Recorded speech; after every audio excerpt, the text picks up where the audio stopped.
Hi, this is Kevin Conroy, and you're listening to the Geekcast Radio Network. You've just jumped inside the pull bag. Join TFG1 Mike and the rest of the comic reading crew here at the GCRN as they make their great escape into comics. From DC, Marvel, IDW, Boom Studios, Zenoscope, and more, we have everything you want to read right here. Transformers comics? Yeah, we cover that. He-Man? Yeah, sure. DC superheroes like Batman, Batgirl, Nightwing, and Batman Beyond? Yep, we have those too. How about TMNT from IDW and I Hate Fairyland from Image Comics? Yeah, we have all that here. Plus, so much more. It's all inside the pull bag here on the Geekcast Radio Network. So without any further ado, it's time to talk about the comics we are reading right now here inside the pull bag. This is Kevin Conroy, and I am the goddamn Batman. Hello and welcome to the pull bag. This is episode 393. We are 7 episodes away from 400 episodes on this podcast.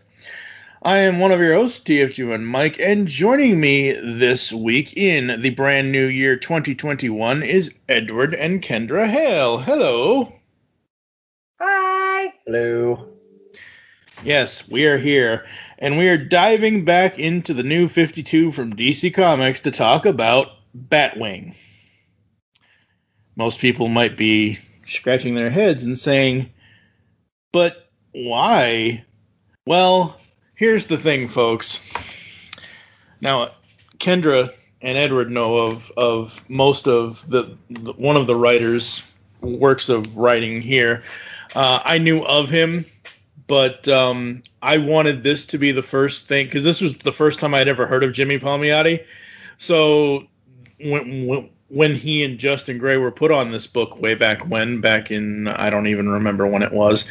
But, why are we starting with Volume 4 instead of starting back at the beginning with Volume 1 with the Batman of Africa? Because Batwing is part of Batman Incorporated and all that. Well, we're starting at Volume 4 because DC and other comic publishers sometimes like to just do complete changeovers in the middle of series, and this is no exception. Actually, the original writer that started this didn't even finish it. They kept changing writers. I think Volume 1 has whomever the original writer was. Volume 2 has a different writer. Volume 3 has a different writer. So we're starting here with Volume 4. They also like to change up characters.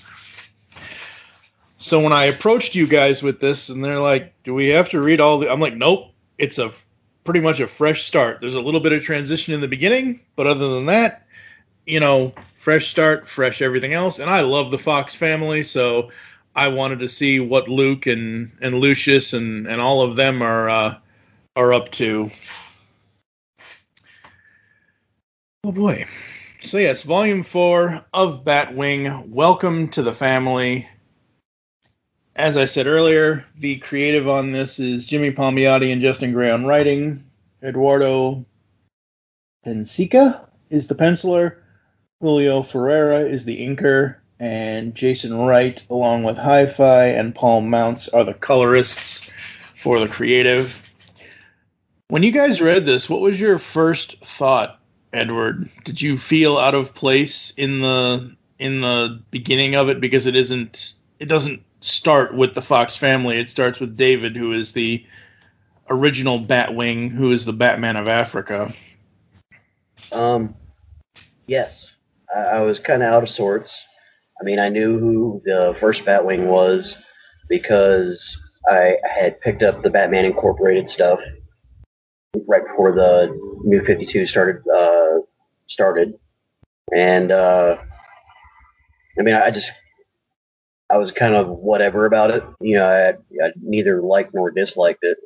Mm-hmm. But reading this from where I started reading it at, I was a little lost. Like I needed to go back and get a refresher course. See, I think they did a good job with this first page here, where you have Batman and you have Batwing explaining why he needs to hang it up, and then we go into the flashback. What did you think, Kendra? I don't think I'm going to mispronounce this guy's name, but David Zazimbe. That sounds right to me from what I can read in the book. Right? This was my first interaction with this type of character. it's not a book that I normally would have picked up because it's not something that would have drawn me as a reader in. But I do like how they transitioned it. I mean, they did him justice, at least. It wasn't just any of the millions of tropes that they could have done to him. They gave him at least the respect of being like, you know what? Yes, I want justice, and I still stand for what this bat suit means, but I want to do this my own way, not under your tutelage. So I liked that.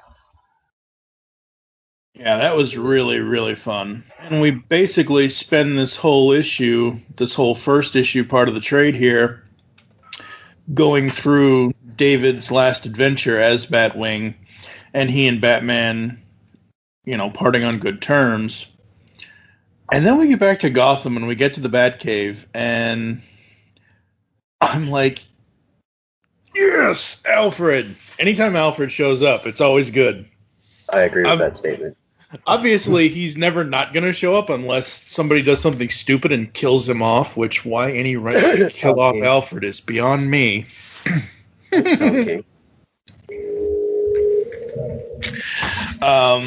But I love this. I love the explanation of how the new Batwing, this is a new Batwing suit. This is not David's suit. This is completely new, completely different.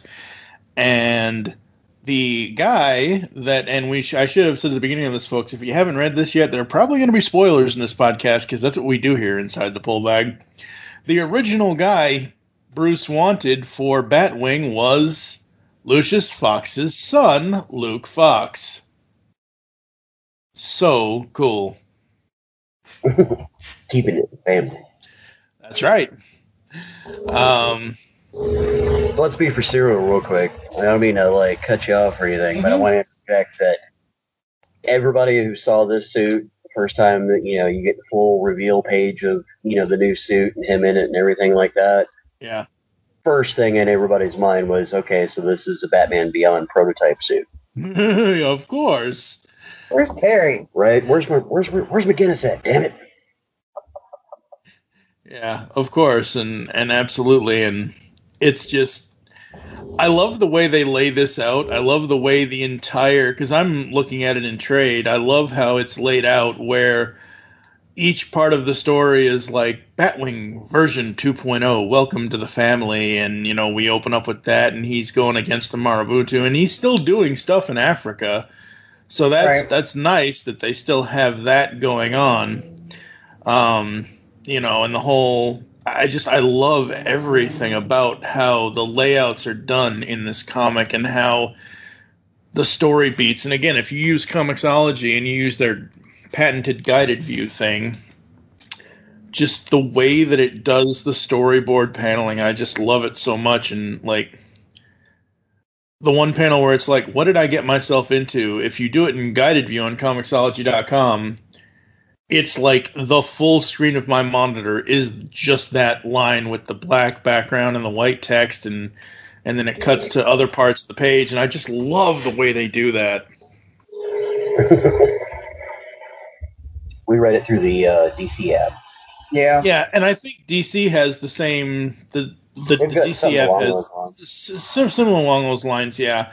And I will say, probably going forward, a lot of the DC coverage here inside the Pull Bag will be done through the DC Universe app, because a buddy of mine, good friend and listener, Scanner51, gave me access to it. So, shh, don't tell anybody. Oh my God. Houston, we have a problem. He'll edit something in there. Something cool about Batwing. Yes. That's one thing. I wish I haven't kept up with the DC animated movies things, but after reading this volume and the volume we'll talk about next week, I need a Batwing animated movie at this point after reading these books. I'd be there for it. Yeah, that would be so cool.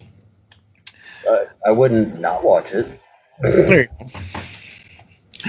go. So Luke has a whole different approach to being Batwing, obviously. He's a whole different person, different character. And what really got to me with the whole Fox family stuff is that basically his father wants him to follow in his footsteps, which most fathers want their sons to do, but Luke, all he's asking for is a year off. He's excelled at everything else that they've put in front of him. He graduated college early.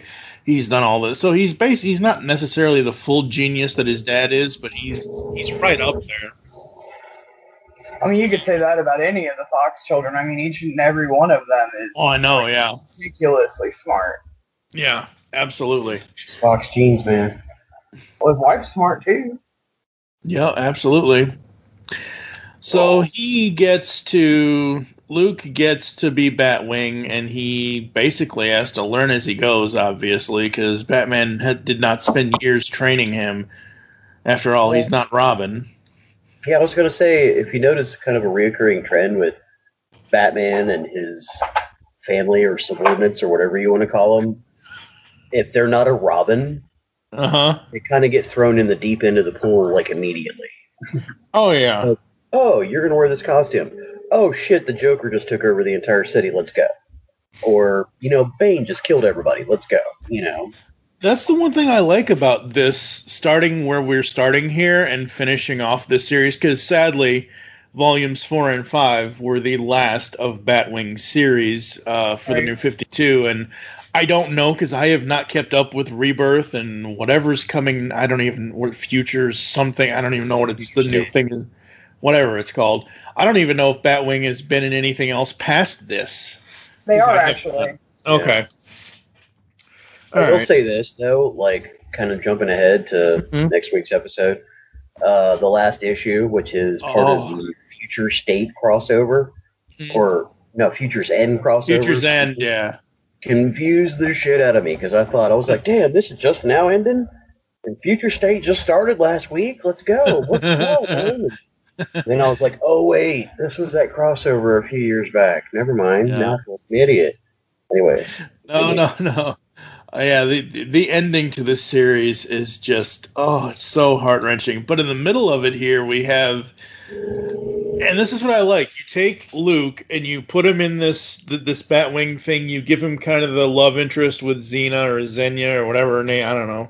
She's on the top of something. And you give him this whole family life and the girlfriend thing and whatever else, but you don't give him a classic Batman villain. I like that. I like that he doesn't have, like, the villains that he faces affect him and his family somehow, but without it being, like you said earlier, Ed, about, all the tropes they can pull out. Like, it's Batwing versus the Joker. It's, this, that, and the other thing. They give him his own villains, even though they still kind of tie back into the whole gun-running weapons thing from Africa. Right? I mean, they give him some really cool toys that feature the mainstay villains of Batman and their technology or, their intelligence, but they don't ever, have them showcased. It's usually just his villains, and then Batman's villains get an asterisk or a mention. Yeah. Batman's too busy kicking their ass. Batman's like, I got 12 books. They're all busy. Don't worry about it. I think this is and I could be wrong because it's been a while since I've read a Batman book. After all, this is the first new episode of 2021, and I only had a handful of episodes last year. But it's one of those things where this is the first Batman title kind of thing where I've seen almost a lot more of Bruce than I have of Batman, and I really dig it. I love what the artists did with these characters, all of the characters, not just the Fox family, not just the villains, but, I mean, Bruce looks slick as hell in this.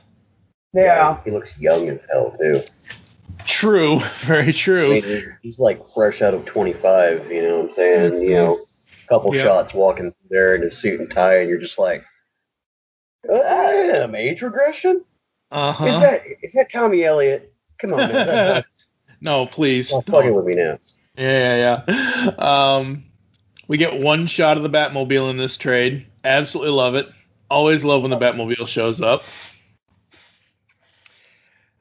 I love how Luke, because Luke is from the genius family that he is, I love how he figures out all of the computer stuff and everything else. I've always loved that about him, and the panels where it's like, hey, here's all Batman's secrets and the technology and the this and the that. And because Batman, even though Bruce made the suit for him, it's still because like we already said, he just made the suit for him and okay, go kick ass and go do, the truth, justice, and whatever way. Kind of thing.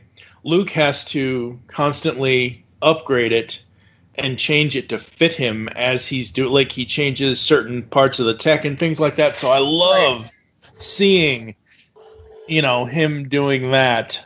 I thought that was really cool. Well, it's really funny though that you bring up Marvel because that's something that kept coming up to me between this one and the one we'll discuss next week. Because honestly, if I were to put, a comparison to him, everything that kept popping up for me was, oh my gosh, I feel like I'm reading Spider-Man.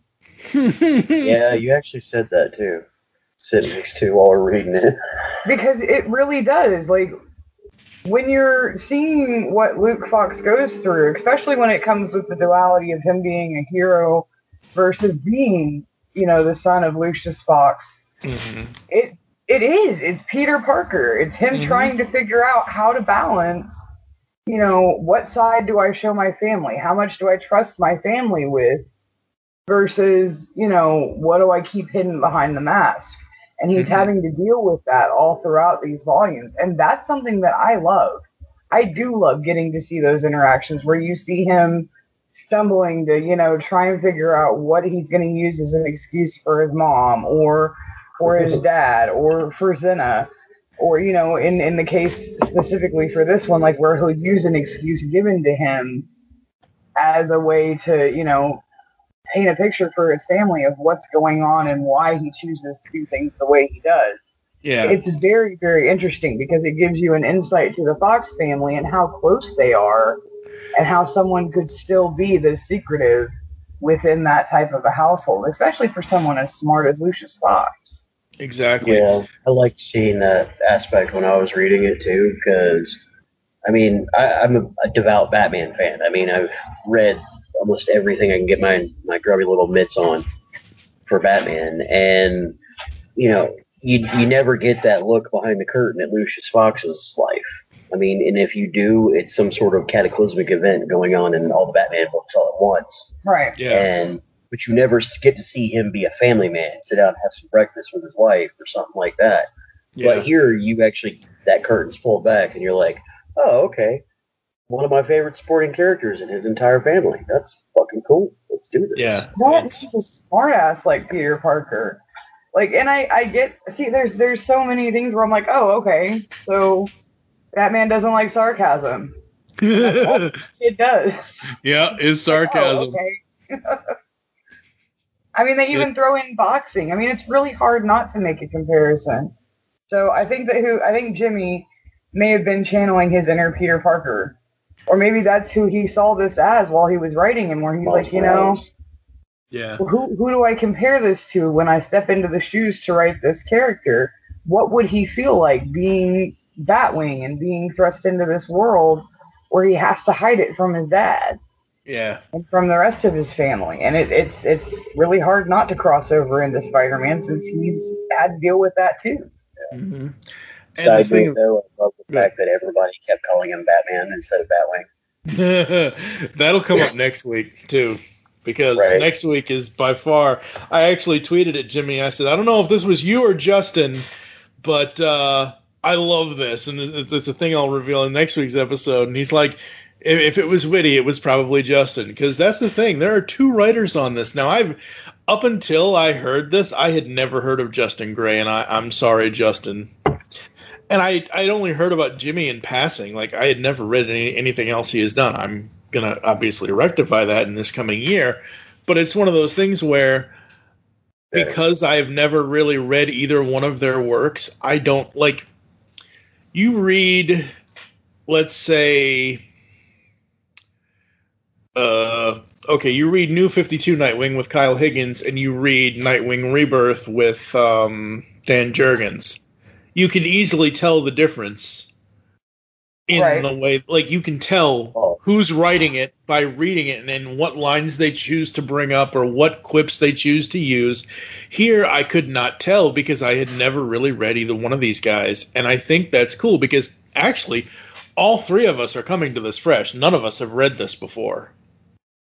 But not all of us are virgins to some of the people on this book. Well, true. For me, it's Hamilton. Yeah. We keep meeting. Of course. Yeah. And Palmier. He's been in a lot of the stuff that I've been having to do lately. He's just a go-getter colorist guy. I mean, my gosh, he's masterful. Yeah. The colors in this just pop off. There's the scene in one of the issues where Batwing is trying to catch up with Batman, and he hijacks a ride with a redhead in a red convertible, and I'm like, wow, those colors really pop. Just all of those panels pop so well, and then he just lands on the Bat boat. Well, and there's something that I've noticed throughout his work as well, since we're talking about the colors, is that Hi-Fi is really, really, really good at setting a mood with his colors. Oh, and absolutely. I don't know if that's Jimmy or Justin saying, hey, in this scene we need this to feel more sad. Can you give it a more blue tone to it? Or we need a little bit more anger. Let's have a lot of oranges and reds. Or if he does it on his own. But he does it masterfully. And I mean, that's really the only word I can think of to describe his talent, is because he catches your attention. It's hard not to with just his color work alone. You're like, ooh, this is pretty.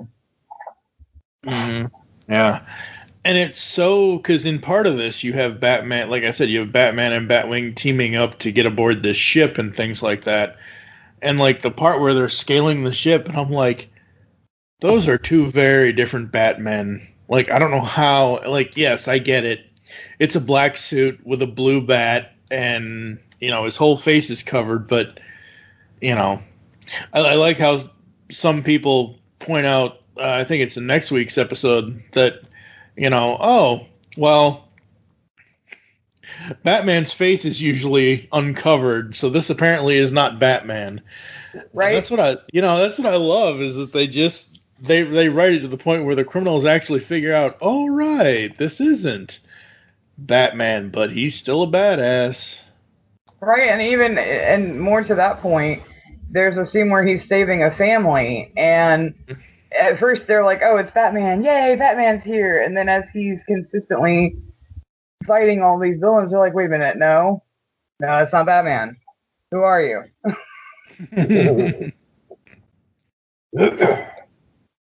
Oh, man. And, having to go up against I butcher names all the time, but the Maraboutu or whatever, all these Ant-Men, I'm like, when is Scott Lang going to show up? Right. like if Scott, if we could just make this a Marvel crossover, Scott could just show up and say, hey, guys, stop it. Right. Probably not, but... Right. I mean, I had never heard of half the villains in this band book before reading it, so I'm just like, all right, you're bright and colorful. You've got to be the bad guy. Yep. It's like the anime. Pick the main character. Right. Which one has the brightest color hair? Right.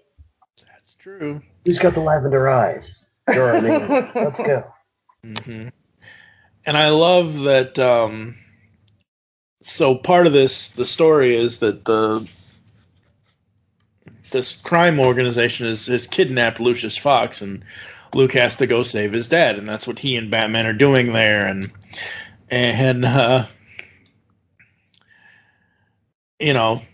Batwing, do you have Lucius Fox? Got him, Batman. I also just lit a fire, so I need to get out of here. And then, you see Batman doing his thing, and you see Luke and Lucius are, kind of like, hey, what's going on? And then it goes back to the family life, and I'm like, that's a good transition from superhero adventure immediately, again, going off the whole, oh my God, I'm Peter Parker. I'm showing, he's not Peter Parker, but that style of story of balancing the hero and the person that you are outside of the costume, it's just so fun and crazy. I mean, there's a lot of good moments in this volume. That's why I was saying I'm really glad that you were like, hey, let's do these, because I never would have picked this up. And I was telling Ed while we were reading it, I was like, I'm actually kind of really overwhelmed by how much I like this. Yeah, I was too. And it's one of those things where I'm like, oh, I'm so sad this didn't continue. Yeah, because it was so abrupt. Yeah. I mean, it felt like they were just getting through their paces, like getting through the beginning of it just to get you set up to who this is, making you care about everyone that's in it. And they hit a huge story arc. And then nothing. Yep. So, yeah, I mean, we continue on through here and we get this adventure in Mumbai, and we're introduced to this, at least to me, this new character, Lady Vic. No, she's not new. Yeah, like she's I said, not new. Yeah, like she I was said, in the Chuck Dixon, Scott McDaniel run on Nightwing. So that kind of dates her back a little ways for you. I mean, Lion Mane, he was brand new. I was like, who is this? And gets to flip them Who is this Thundercat-looking mug? Yeah. Thunder, Like who the hell are you? Yeah. Like I said, she's new to me. Like, I didn't know who she was because I have not read sadly, I need to catch up on that. If you were here, I'd smack your hand because that's like the greatest Nightwing run ever. And you're wearing a Nightwing t-shirt in your fucking profile picture. Well, no, you know they what? did her justice, man. I'm proud of them for that because they brought her out and she came out swinging. Lady Vic, yeah. Yeah, I mean... Well, I like the whole exchange between him and Bruce while he's, like, getting ready to go track her down and everything like that. Because Bruce is like, yeah, I knew she was there, so you're just now figuring it out? Well, I guess you got to get better then, huh? You know? He's like, yeah, oh yeah, you gave me two individual descriptive items of this woman you ran into. A, she's from, like, England. She's got English accent, Southern England, actually, if I'm not mistaken. And she's blonde. And he was like, oh yeah, that's Lady Vic. She's doing kick. You're lucky to be alive. Yeah. Shit out of you, so what are you going to do now? And I love their fights. Way. Yeah, I love the way they fight with each other, Lady Vic and Batwing. It's so good. Well, I thought it was funny, too, because, like, that particular fight, like, the beginning of the issue, he's already there. He's cocky. You know, and he's trying to, like, you know, strong-arm this assassin into it and beat her ass physically. And she mops floor with his ass and throws him out the building. Yep. And then he comes back in the second round, he's like, all right, so this is how I fucked up the first time. I'm not going to do that again. I'm going to throw my toys at you first. Yep. And then he's like, things going in a bikini, too, so... Yeah, I love how that issue ends with him, where she basically just stiff legs him. She basically kicks him right out, like you said, right off the building. Let me ask, Batwing, can you fly? And It ends, and I'm like, oh, I'm so like, if I was reading, this is why, as much as I support and absolutely love the whole idea of single issue buying and single issue reading and support your local comic shop and all of that. This is why I love reading in trades, so I don't have to wait and agonize over, oh my God, is Batwing gonna die this month or not? And then what gets me is that issue ends, the next one opens in the trade, and it's the Darwin Cook cover, and I'm like, oh, great, just great. Just wait, like, obviously now, I think Darwin was still alive when this was done. I'm pretty sure, because obviously he wouldn't have a cover if it wasn't here. Yeah. But it's like, now that Darwin Cook is no longer with us, I'm like, oh, God. So as soon as I saw this cover, and as soon as I saw one of the covers from next week's issue, I'm like, easily, those two are the covers that are going to be the cover art for each of these podcasts, because I'm like, how could you not put this yellow and blue and black Darwin Cook cover as a cover art for a podcast? So yeah, right. Anything Darwin does is immediate magic, and now that he's gone, it sucks. It really does suck, absolutely. So we just ended the story where he's falling off the building. At that point, from what you guys have read to that point, how are you feeling, Kendra? How is all of this meshing in your mind? One of the main things that stands out to me while we're going through it, especially up to this point, is that when it comes to the minions of these villains, they're not a problem for him. Like, they make him immediately cocky because he has no problem taking on hordes of them. But when it comes down to the main villains, they test him. Each one of them so far has, because Lion Mane, I mean, he cleaned his clock. I mean, and this kid is somebody who was able to win an MMA fight in 49 seconds. So it's not that the boy can't fight. It's just that he needs to learn a style that works for him, that helps him defeat the villains. That's the thing. He has to play to their weaknesses. And again, years of Batman and Robin training, he does not have. So, even though he talks trash about the Robins, and he's like, at least they're not calling me Robin. But that's something that I love, because he starts to get super cocky. Like I was saying, well, Ed was talking about it. He gets cocky about it until he meets these main people, and they're just like, no, we're not playing it that way. And you see that a lot with this fight with Lady Vic, because she takes him out in what must be seconds. Because he's sitting here trying to analyze the situation, and he's like, oh, I don't want to hurt you, but... I don't hit women, and she's just like, well, aren't you just simple? And it's just a beautiful moment of her being like, well, all right, now that I know where you stand, let's end this. And you're right, like him falling off, if I had read this issue to issue, I would be so frustrated. Because I don't have patience. I really don't. It is one of my worst qualities. I am the most impatient person you will meet, especially when it comes to a good story. And this one would have had me like, really?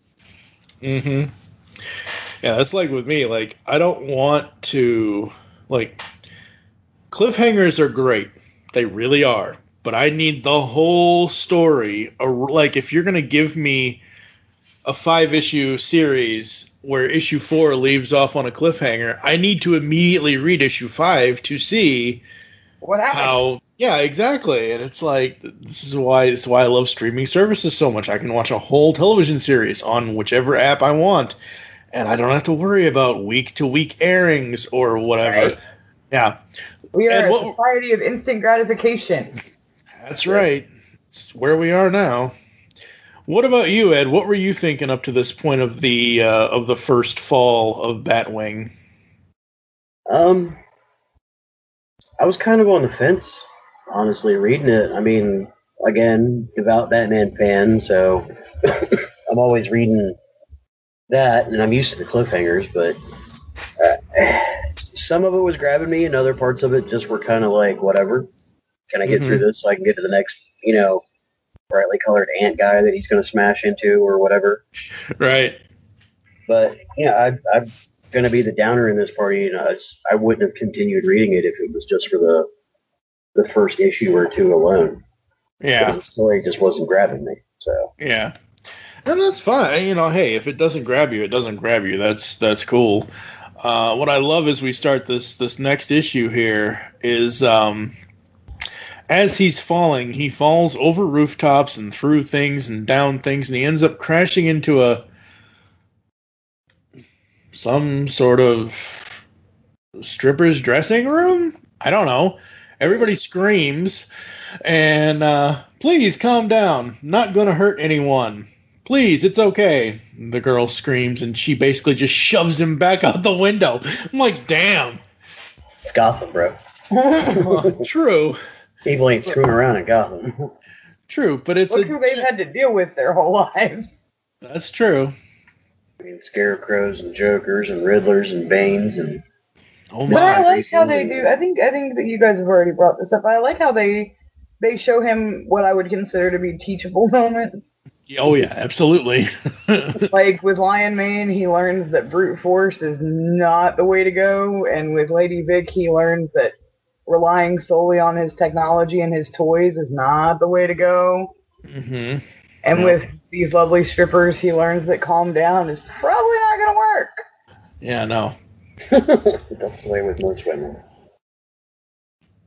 I don't know if they're strippers, but you're right. He's Right. in a kind of dressing room. It does look like some sort of dressing room to me. It does not.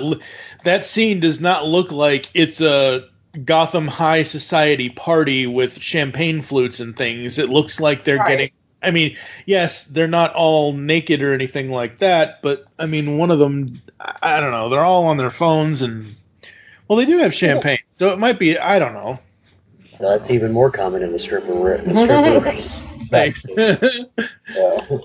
So yeah, Lady Vic gets to her convertible, and he's like, okay, time to regroup, time to figure this out. Oh wait, my clothes are halfway across town, and the suit really isn't doing it right now. So, oh look, I can grab these clothes off this cart. Hey, that's my house. I love that they did this. I think this is so cool. Kind of reminded me of some OG Spawn stuff going on there. I love how he just gives the guy some cash. Like, I don't know how much cash that was, but you know, I mean, that could be any two bills. There's no, and I love that the artist and the colorist did not define the bills, but the way the homeless guy looks at it, I'm like, hey, you know, he like gave me $100. Holy shit! Sure, you get my old rags. Yep. And we get back to the family stuff, which is good, which is cool, which is interesting, and we get back to his love life, and we have, you know, his girl Xenia or whatever her name is, and then Xena. Okay.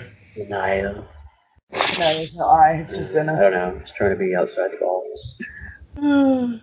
So they have a bounce chicka wow wow moment, and he gets because her dad died. Well, like, right. Come on, don't fast forward through that, because that's a cool moment for this one. Like you're happy about the money and the bum. This one is one that got me, because he gets home after getting his ass kicked, after being thrown into a dumpster by potential strippers. He has a bum's clothes on that he had to pay for, and he arrives home and hears Xena on the front porch, and her dad has died. Yeah. You know, she got home after everything was going down with him, and her dad has passed away from a heart attack. And here she is, like, you know, basically in a fit of despair. And I like that, because he literally looks at her and he's like, I don't want to take advantage of this situation. I don't think that you're in a good mind space. And that's something that's really cool to see them do in comics, because it's not something that we get to see very, very often. And I like how socially conscious they were for this scene, Jimmy. Exactly. I mean, it's both of them. I liked what they did with this one. Yeah, it's so good. So very, very good. I was not expecting Luke to get laid after her dad died, but hey, you know, if that helps her take her mind off of it, at least for one night, and then he wakes up to a thank you note. She is so strange. And then by far I wish they would do this more in the comics. I don't know if they do or not. They probably do, because I'm so far out of DC right now. We need to talk. Click. Click. Click. Like every message from Batman or Bruce is basically like click, click. And I'm like, wow, you know who that is calling him? Right.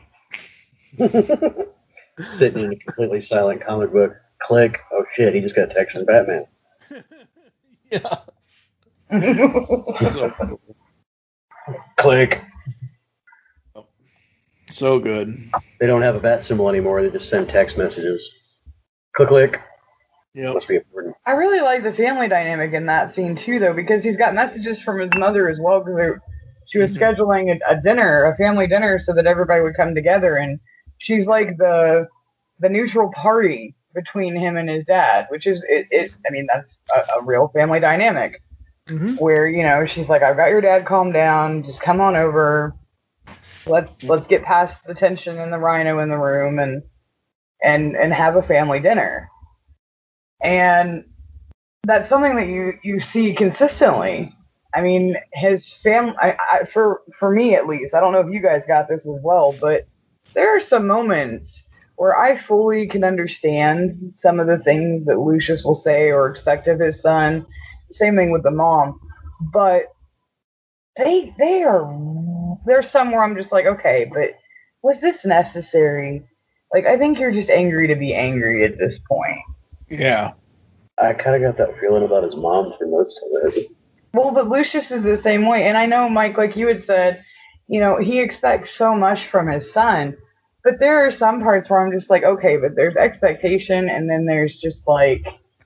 Well, at least with Lucius, you get the payoff of that, because, I mean, it's not in this volume, but it's in the next volume where, the two of them have the heart-to-heart, and he's like, dude, I'm trying to live up to I think that if they had been allowed to continue the series, then maybe I would have gotten the payoff I was looking for. Yeah. But you really don't. I think the thing is, if you had given them... Okay, so, again, we're doing all kinds of spoilers here, folks, so if you don't know...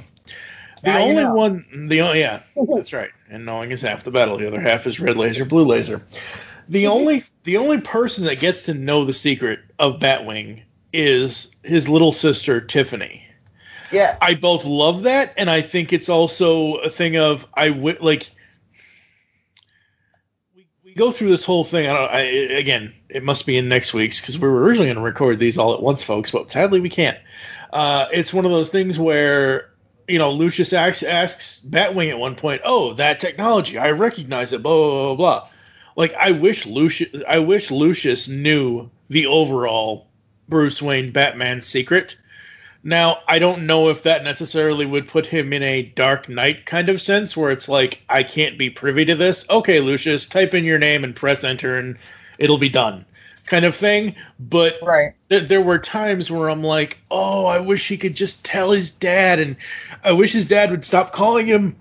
His dad doesn't necessarily call him a screw-up, but Luke thinks, his parents feel he's a screw-up, and that's kind of the underlying issue with the family stuff with him, is because the way they constantly act around him or have these expectations towards him, he constantly feels that they feel he is a screw-up. And again, that's very Peter Parker-ish, but it's okay because it does come with some sort of payoff. With great responsibility. Yeah. Comes Bat Bunker 3. Yeah. Thank you, Uncle Ben Fox. Yes. But I mean, and I agree 100%, because that's something that they get so close to it in a couple of these issues where it's like, okay, I would trust in the intelligence of any member of the Fox family in this specific scenario to figure out that this is who this is. But it never happened. Mm-hmm. At least in Lucius. Right, at least in Lucius. Yeah. You think that would be some sort of story beat that they could... I think they were trying to. They just didn't get a chance to. Yeah, they just... Yeah. And that's what sucks about it. We take all of this with a grain of salt. Yep, absolutely, because this was a couple of years ago now, so this is, it's all well and done at this point. Again, going back is always 20/20 hindsight. At least in hindsight, most things aren't bad. Well, now we're in 2021, so it's definitely 20/20 hindsight. All right, so we need to start a movement for Zack Snyder to release the Batwing Snyder Cut. Please, no, stop. Just don't. Snyder Cut. Let's get the rest of the story. Let's go. But see, that's the thing, like what we were saying earlier. With I can't remember whether it's the Three Jokers or what's the other Joker? Joker War. Joker War. I can't remember. I think it's Joker War. There was an issue where it was like an anthology-style jam that was happening in between that were a bunch of short stories that came out either in the end of November, beginning December. But one of the stories was about the fact that they are bringing Batwing back into the fray. And it's supposed to start in March. Cool. So we might get more of the story in March. Well, that was when the 5G stuff was supposed to go down, which was supposed to basically be the new continuity for DC Universe, but that was changed to what we're reading now, the future state stuff. And Batman, there's 2 Batmen in that universe, and one of them is Blue Fox. Oh, okay. That's cool. The next Batman. Spoilers. Holy crap, spoilers. Everybody already knows. It's already all over. It's been all over. Not everybody knows, because not everybody reads the internet. Spoilers. Who does not read the internet now for their news about comics? Quite a few people. Good Lord. All right. Somebody out there. They still make them? They do. They watch stuff on Betamax, too? Possibly. That's redundant. They might still believe there's a Blockbuster. Better they had 8-track. I even think the last remaining one down in Oregon got shut down after a while, though. I don't think it's open anymore. Blockbuster. All right, well then don't quote me about the March thing, but they were supposed to do a storyline that was bringing Batwing back into the fray as of March, and it was going to be Lucius taking on the suit to protect his family. I was actually excited for it, especially after you were like, hey, read these and let's do something about that. So we get to the second fight between him and Lady Vic, and okay, Batwing fights her in a bikini. Hold on a second. Okay. Dude, even Batwing had to have a montage. We got the 2-pager that was a 2-piece montage of him upgrading the programming and fixing the suit. So I'm like, I look at her right immediately as I'm reading. I'm like, damn, even Batwing's got a montage. Yep. So we had to have giggles. But continuing on to the bikini. Yeah, it's very, very, very much Christmas in Batwing's world when he goes into Bat Bunker 3 and again, showing that he can upgrade the suit on his own. He doesn't need Batman's help because, hello, he's from a genius family. He is a genius. We even get more of the family stuff, and he apologizes to his mom that he never saw the messages because the girlfriend's father died and everything else, and they kind of make up and yeah. And then we get to him tracking Lady Vic, and yeah. He fights a bikini. Great. Fights in a bikini, which is her immediate downfall. Well, but this is a good point of what I was saying earlier, where you don't necessarily get to see the mainstay. Even in Gotham City, you don't get to see the mainstay villains. Right. For what you would expect in Gotham. But they are mentioned, like, with this fight specifically, because what he uses against her is the fear toxin from Scarecrow. Scarecrow, yep. That he modified to have the truth serum in it as well. Yeah. So I was like, yeah. That's a cool toy. Good one, bro. That's a very, very cool toy. And just see, like, again, we have Monster Batman Beyond here. And who hired you to blow up Wayne Tower? Like, oh. Where are really all the drugs going? Yeah. Take off those hockey pads. I'm not the one wearing hockey pads. Alright, enough Batman impersonation. Mm-hmm. And, so we get the whole thing with and this is really cool. So he gets answers from her because of the truth serum and everything else, and he's going to go after the main big bad, yeah. And Batman's like, it was only a matter of time until he returned. Who is he? Just another delusional criminal. I love how Batman just dismisses it. The thing is, I've never heard of him before. I've never heard of Charlie Caligula. I was like, I mean, I've heard of Caligula, but I've never heard of this guy. Yeah. Not this version, yeah. No. I was like, I've never heard of him. But he's before. intriguing. I like him. Yeah, he is. Like a delusional Cable that's not from another timeline. But no, I mean, I really liked what they did with him, where he's got his whole villainy thing is Roman themed. Maxi Zeus. So we're going off, Maxi Zeus style. And we're going off to Rome. And he's got this whole, just like, it's not even like a Caesar's Palace type thing. It's a whole town. Yeah. Like a whole island. It's cool. And I love as Batwing is talking with Batman and figuring out what's going on, Batman says, I have a contact in Rome. She will have information on Caligula's movements. I have to do something first. Can it wait? Like, I love how Batman is like, this is like, and this is the thing with Bruce, and Bruce is pretty much the only one like that. You know, Bruce is the only one like this. Can it wait? Can't you focus on the bad guys first? No, he can't, because it's the funeral scene. Yeah, but I like that he stood his ground. Oh, absolutely. Like, no, it can't. Yeah. If it was anybody else in the Bat family, they would have been like bullied into doing it right then. Oh, absolutely. And I think that's a good thing that he's not. I mean, he's part of the Bat family, but like we've already said and joked about, he's no Robin. He's no, Nightwing. He's no whatever. He's no Demon's son. Oh, I hate that kid. That was the point. That was the whole point. Yeah. And that's kind of where this part of the story ends, because we now have way back when they were doing 0 Year.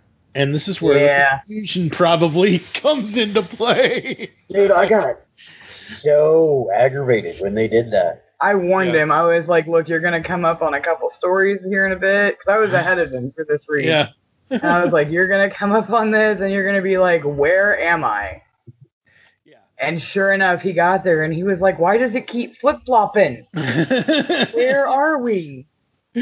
So I love how this part of the story ends at, I don't want to say I love it, but I do love that they get an ending with, him apologizing to Z about her dad, and we see the funeral and all of that. And then I think that if I was reading this in singles, I'd be like, okay, but what's next kind of thing. But it isn't a full-on cliffhanger. It's more of a resolution where it's like, he's saying to her, you're not alone, and they hug, and then we get to 0 Year, which I remember we covered a bunch of this stuff way back when, and I was a fan of some of the overall like Batgirl 0 Year and Nightwing 0 Year I liked, but the overall story idea behind it, like, did not really care for it all that much.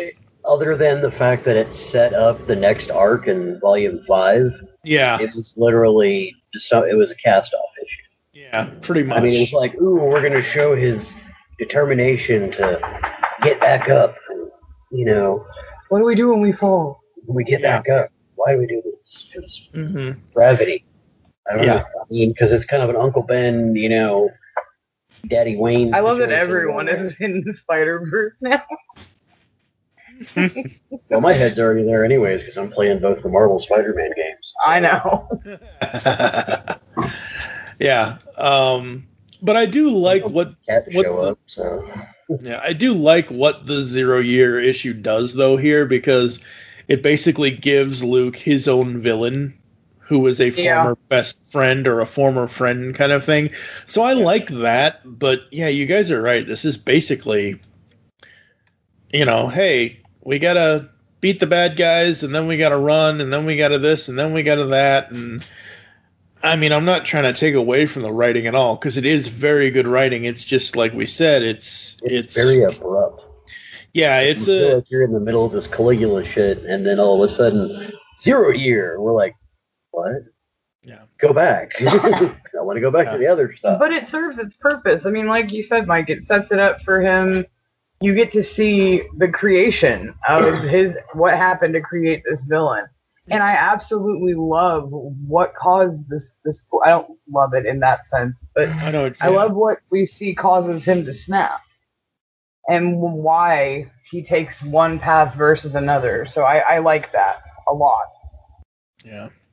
I like how it also shows that this is when Batman first noticed Luke, even though I'm sure he already knew about him, but this is like that moment of, oh, so this is where it comes from. This is when he was like, yeah, exactly.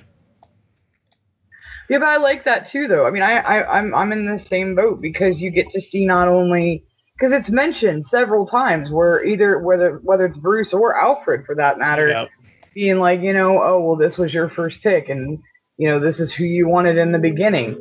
And I don't think that they mean that in any derogatory sense towards David. Oh no, not at all. But this was somebody that they wanted to bring in at first, and I guess that they just weren't ready to do it yet. Bruce was waiting for, I guess, the right time to do it, and David giving up the mantle had to be aligned. Yeah, it just everything aligned perfectly. Because not only was Bruce wanting to bring Luke on, but Luke was trying to get Batman's attention. So it just fit perfectly. Yep. Absolutely. So, yeah, the 0-year issue was a little jarring to have in the middle of this, but I think it did work overall. It did, like I already said, set up for what's going to happen next time in Volume 5. And then we get Batwing in Rome. Wow. Yep. Another Darwin Cook cover. Oh, I love those. Oh, so good. Right? Yep. And what I love about Luke as Batwing is that he can go undercover as somebody completely... Because you take a white kid with black hair and, you know... You kind of figure it out that, oh, this is Dick Grayson. Oh, he's always hanging around Batman. Oh, but you take Luke, who is not necessarily a virtual unknown, but, you know, he can do the whole undercover thing, whereas I don't know outside of the Grayson part of, I still can't get over that storyline. Oh, Agent 37, my ass.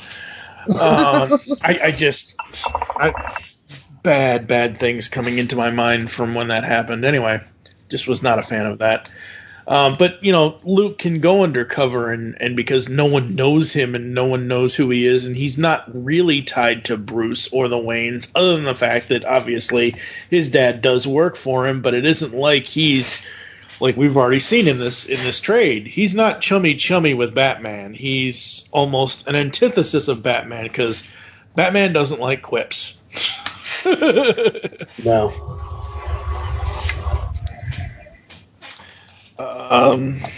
So Luke is in Rome and he gets to fight some old friends, kind of. Because Lion Mane shows up at one point or another. This dude with fiery fists and wow. Just wow. Hot dragon fist. Uh-huh.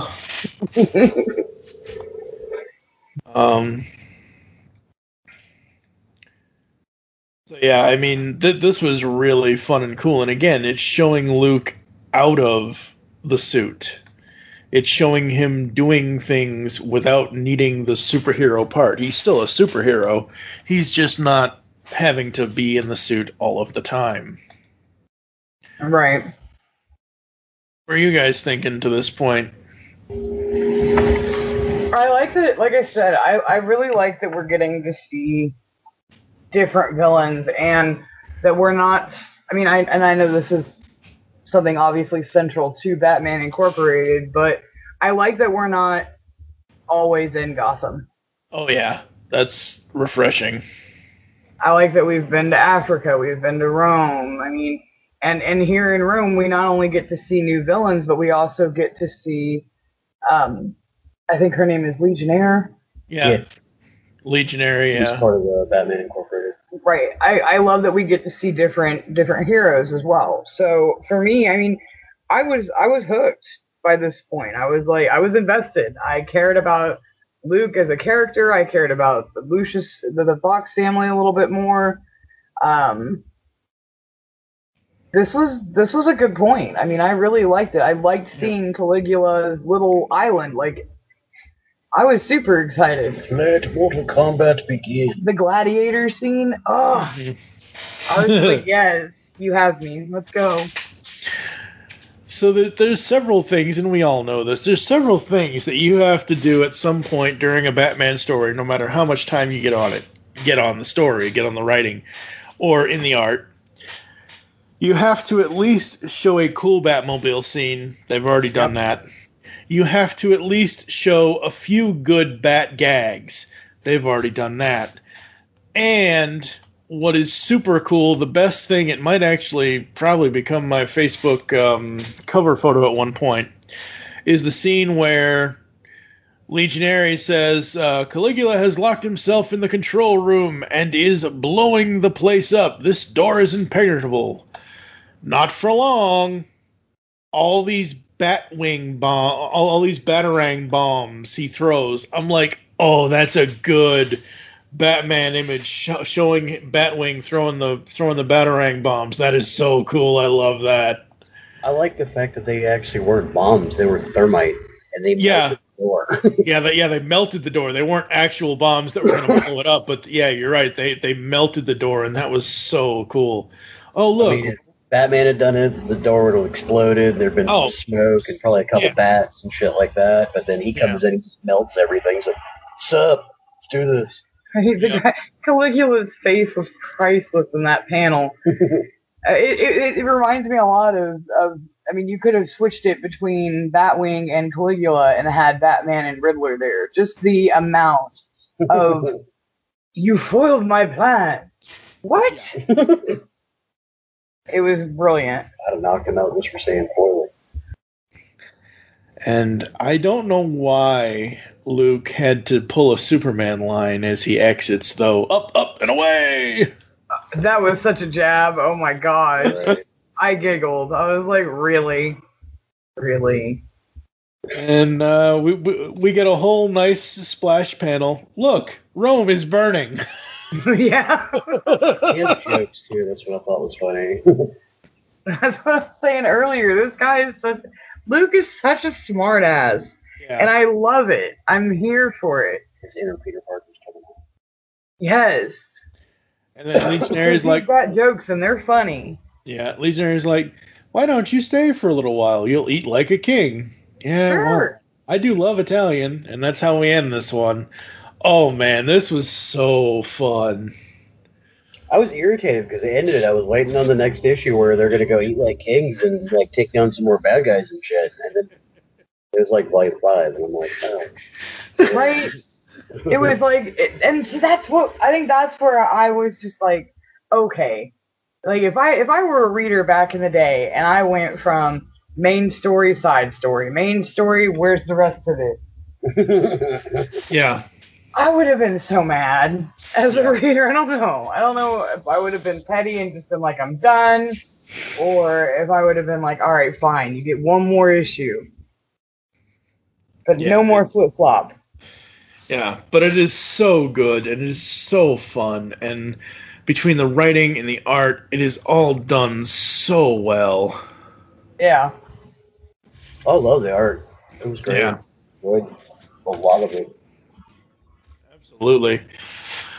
What would do we have anything else we want to bring up about this one? I don't know, because I've pretty much said everything I had for this one. Everything else I've got is for the next one. Okay. Mine, the only thing that I would say is if you're new and you're picking this up because of this podcast, burn through volume 4 so you can get to volume 5. I would still say enjoy volume 4. I mean, for what it is. I mean, again, you know, looking at this, since we're kind of doing this now, this series, man. So Batwing ran from 2011 to 2014. And as I said, there was a different writing team on every single volume up until volume 4, because volume 4 you have Jimmy and Justin through to the end. Volume 1, the original writer was Judd Winnick, and the art was done by Ben Oliver. When Batwing first started. Volume 2 was done by... Oh, Judd did do Volume 2. Okay, Judd Winnick, Dustin Nijin, and Marcus Toe on Volume 2. And then Volume 3, it changed... Oh, no, Judd is still here, but it has Fabian Nizia and Judd Winnick. But basically, after that, it changes to Justin and Jimmy. And I don't... Like, I remember when Batwing, like, when the whole New 52 was announced and who they were going to have and whatever, I wasn't really that interested in a Batwing of Africa. I was not interested in Batman of Africa kind of story. I just wasn't at the time. And again, I'm not somebody generally that takes to new characters fairly well, especially if they're especially if there's an overall, like, the Bat family is very established, obviously, Right. over 80 years. If you take a character that I already know, I mean, I knew of Lucius, and Lucius obviously has had children and yada yada yada, so that's kind of a tie-in thing. And some new characters I can get a hold of, but like other ones, I'm like, I remember back then when this was going on, when we were covering New 52 back in the day, I was solely Batman, Nightwing, and Batgirl. Those were my three. I didn't read really anything else because there's so many Bat titles. You just can't keep up with all of them. Batman. Yeah. They were like, this is the new 52 of Batman and some other DC stuff, too. Yeah, it's like Batman is 51 of the 52, and then Superman and Wonder Woman are the other half of 52. No, I think Green Lantern had more books than they did. Probably. So too. Yeah, most likely. Between the Green Lantern book, the Red Lantern book, Green Lantern Core book. Yep. I think even Larfleeze had a book. Sinestro had a book. Yep, they did. I'm like, all right, just get the color thing out your system. Good. Yep. On a scale of 0 to 5, 0 being the worst, 5 being the best, what would you guys rate it? For this whole one, I would probably do a 4.5. What about you, Ed? I'd give it 4. Yeah, I'm right there, 4, 4.5. It's very good. Usually, sometimes when I give low ratings, it's because I didn't like an art choice or I don't like a character direction kind of thing. But this was super fun, super cool. Normally, I'm not too thrilled with juggling story beats, but this really did work, and I love how they wrote it. I love how the artists drew it and inked it and colored it, and every piece of this had something interesting and different and cool, and it was super fun. Yeah. It's definitely worth reading. I mean, especially if you've got the DC app and you've been going through all of your mainstay favorite titles and reading stories here and there. This is definitely one to go back to. Yeah, this is a take a break, read something new, burn through it. You definitely get your time out of it and enjoy it. So. All right. The only reason for me that it's not a 5 is just because of the confusing storyline. Yeah. Because of yeah. I mean, I can't really blame them for that, but at the same time, I'm just kind of like, there was no like super stakes involved for us either as new readers because we're not attached to all of these characters yet. So, right. I mean, you don't get the emotional investment that you would in, say, if it was like a Nightwing title or a Zatanna title or something like that. Yeah, but I didn't go into it looking for that, though. I mean, I think I went into this one with absolutely zero bottom line, expectations, and I was pleasantly surprised. I mean, I liked the character, I liked the story flow, except for those few issues. Mm-hmm. And then even in those few issues, it's not that the story itself or the artwork or any of that isn't good. It's just that it's very jarring as a reader to be invested and have your blinders on for this particular, what you're following, and then for it to be like, oh no, we're over here, but wait, we're back over here, and then we're back over here. It's just it was a lot for me. Yeah, absolutely. That's probably mine too. So. Yeah, and 4 and 4.5 aren't bad ratings at all out of 5. So. Oh no, those are good ratings. So yeah, absolutely. All right, where can the people find you guys online, and where are you on social media and all that other good stuff? Facebook, obviously, Instagram, Twitter, BatEd700 for Twitter, the Sith Rules for Instagram. I'm on YouTube as well, putting up video game clips and streaming on Twitch as well sometimes. And all of that, you can find me under the Sith Rules. Cool. What about you, Kendra? Just Google me. She said Google, folks, not Oogle. It's a difference. Yeah, don't Oogle my wife. Okay. I mean, for real, it's almost easier just to be like, just Google me. But, I mean, if anybody wants to reach out, I have probably the easiest way to get a hold of me is going to be on Twitter. I am at Devour All Words. And that's honestly the easiest way because I'm really not as often on Facebook, although you could if you wanted to. It's Kendra Hale. But mostly, I mean, if you're looking for reviews or anything like that, I'm on Dark Knight News, DCN News. I'm on their podcast as well as doing opinion and news pieces for them. And occasionally I pop up on Fantastic Universes writing whatever the hell I want. So, I mean, if you're looking to read reviews or to see new options for books, that's probably going to be the best way to find me. Cool. I am at TFG and Mike on Twitter. You can also follow at The Pullbag, also at Geekcast Radio for all the network updates we do. Coming up next week, we've got Batwing Volume 5, Into the Dark. Oh no, don't cancel the play. Oh, too soon. Oh no, that's never a too soon joke at this point. Where's my twisted tea? I don't know. All right, we're going to get the heck out of here, folks. Make your great escape into comics, and we will catch you next time here inside The Pullbag. You've just heard the latest episode of The Pullbag, the GCRN's first comic review and discussion podcast. There are several ways to get in touch with us and leave feedback for the show. You can visit the website, geekcastradio.com, where you can comment on the episode and all of our different podcasts. You can rate and leave a review for the show on iTunes. Be sure to leave us feedback. Become a fan of us on Facebook, facebook.com/thepullbag. Send us an email, feedback at geekcastradio.com. Follow us on Twitter at thepullbag and at geekcastradio. So until next time, make your great escape into comics and unleash the geek in you.